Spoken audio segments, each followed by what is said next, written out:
अभी विवेक जी का मैंने बाहर बोर्ड देखा काफ़ी बड़ा कि वसंत उत्सव पर कविताएं।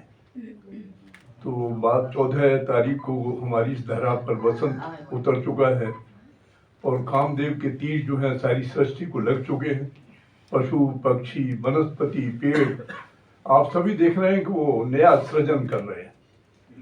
तो मैं चूंकि ब्रज का रहने वाला हूँ तो पहले उस कविता से पहले जो अभी हमारे रवि जी ने कहा है, उन्होंने कहा विवेक जी ने, उससे पहले कुछ हम वसंत की बात कर रहे हैं।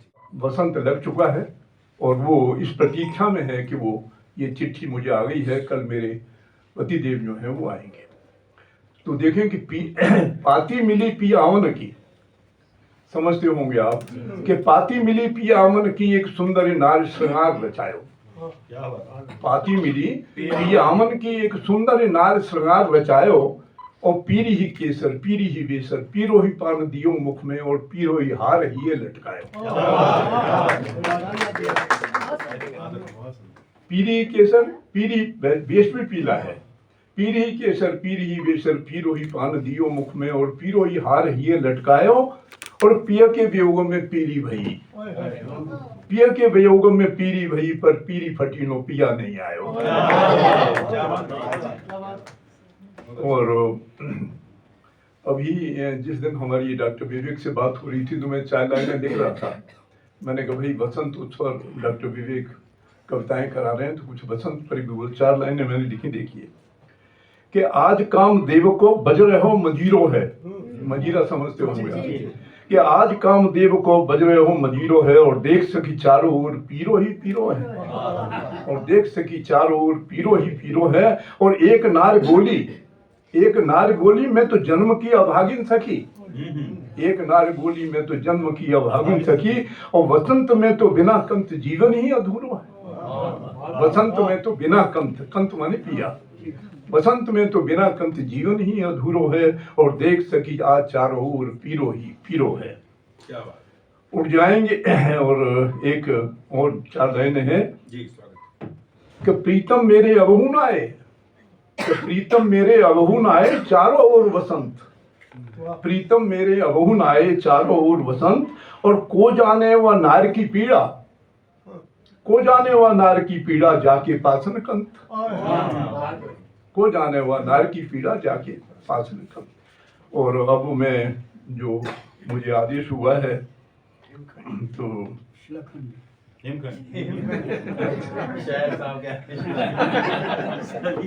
ये कविता जो हमारे आदेश हुआ है अभी करीब 10 साल पहले मैं स्विट्जरलैंड में था ठहरा हुआ, तो वहाँ पर्वत तो हमारे यहाँ भी गलते हैं लेकिन दृश्य प्रकृति के ऐसे बदलते हैं कि जो आज हमारे देश में कहीं दूसरे देश में नहीं मिलेगा और जो कहीं दूसरे देश में है वो हमारे देश में नहीं मिलेगा। तो अगस्त का महीना था, मैंने जैसे खिड़की खोली तो मैंने सामने देखा कि जैसे एक स्लेट या एक प्लेट या एक पत्थर 3 पहाड़ियों पर रख दिया जाए और सूर्य की पहली किरण निकल रही है तो वहाँ से वो हिमखंड पिघल करके वो धारा में आ रहा है। जैसे हमारे यहाँ ये गौमुख है जहाँ से धारा निकलती है।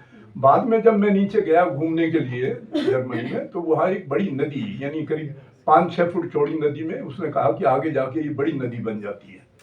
तो वहाँ से ये कविता निकल के आती है कि ए हिमखंड, मैं हिमखंड को मुझसे मेरी वार्तालाप हिमखंड से है कि ए हिमखंड गलो मत ऐसे, ए हिमखंड गलो मत ऐसे जैसे मेरी उम्र गली, ए हिमखंड गलो मत ऐसे जैसे मेरी उम्र गली, अरे मैं रोया तो व्यर्थ गया सब तुमको फिर भी नदी मिली। तो ए हिमखंड, इसको मुझे गाना नहीं आता, इसको गाया भी जा सकता है, गीत है।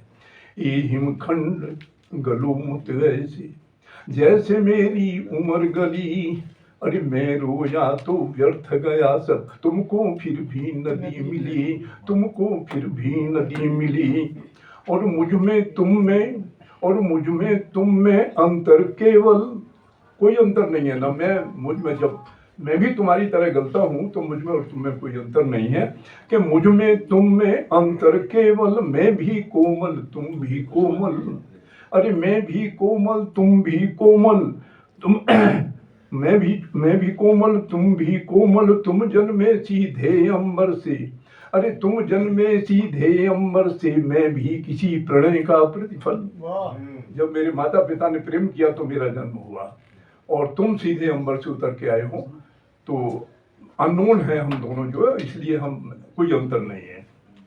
और रूप हमारा भले अलग हो, रूप हमारा भले अलग हो, पर दोनों का उद्गम जल है।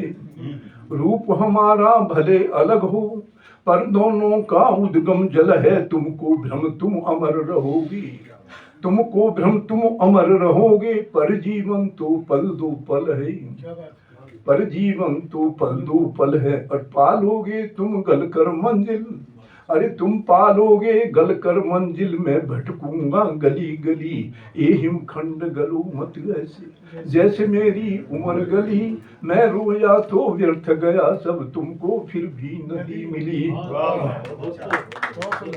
और 4 लाइनें और हैं कि पाकर ताप लगी तुम बहने, जरा सी तपिश तुम्हें बर्दाश्त नहीं हुई, पहली किरण पे ही पिघलने लगे। तुम पाकर ताप लगे तुम बहने, पाकर दर्द लगा मैं कहने, मैं भी कभी मर गया। तो पाकर ताप लगे तुम बहने, पाकर दर्द लगा मैं कहने, तुमने गल कर पाई नदिया, मैंने दर्द बहाए अपने। तुमने गल कर पाई नदिया, मैंने दर्द बहाए अपने। अरे तुम सोते फैला कर चादर, तुम सोते फैला कर तुम सोते फैला कर चादर, क्या जानो तुम दुख धरती के। तुम सोते फैला कर चादर, क्या जानो तुम दुख धरती के। तुम रहते आनंद मगन जो, तुम रहते आनंद मगन जो, जगमग घाट नदी रमती के। नदी जहाँ बहती है वो घाट, उन पर रौनक होती है। और जब नदी आपने देखा होगा हरिद्वार में दूसरी जगह के, जब घाट छोड़ के परे चली जाती है तो वहां की रौनक खत्म होती है। तो वो मैंने यहाँ कहा है कि तुम सोते फैला कर चादर, क्या जानो तुम दुख धरती के। तुम रहते आनंद मगन जो, जगमग घाट नदी रमती के। और एक दिवस जब मुड़कर देखा, अरे एक दिवस जब मुड़कर देखा, एक दिवस जब मुड़कर देखा, पाई अपनी उम्र ढली, खंड गलो मत जैसे मेरी उम्र गली।